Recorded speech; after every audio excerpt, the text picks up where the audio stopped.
السلام علیکم ورحمۃ اللہ وبرکاتہ۔ شیخ ایک سوال تھا کہ ایک بکرا کے دودھ کے دانت گر چکے ہیں اور نئے دانت آ رہے ہیں، اس میں سے ایک آدھا آیا ہوا ہے، دوسرے کی شروعات ہے، تو کیا ایسے بکرے پر قربانی کر سکتے ہیں؟ پلیز برائے کرم قرآن حدیث کی روشنی میں جواب دیجیے۔ اوکے، جزاک اللہ خیر، شکریہ۔ السلام علیکم ورحمۃ اللہ وبرکاتہ۔ وعلیکم السلام ورحمۃ اللہ وبرکاتہ۔ الحمد للہ رب العالمین والعاقبۃ للمتقین والصلاة والسلام علی اشرف الانبیاء والمرسلین نبینا محمد وعلی آلہ وصحبہ اجمعین وبعد۔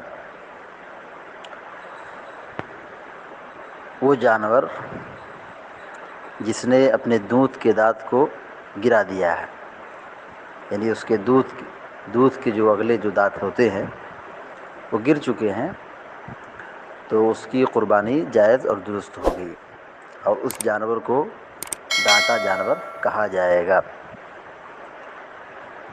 عام طور پر ایسا ہوتا ہے کہ وہ دانت جو گر چکا ہے اس کے بعد نئے دانت آتے آتے ہفتہ 10 دن تک لگ جاتے ہیں، تو جیسے اس کا دانت گر گیا ہے تو اس کے دانت کا گرنا ہی دانتا کہلانے کے لیے کافی ہے۔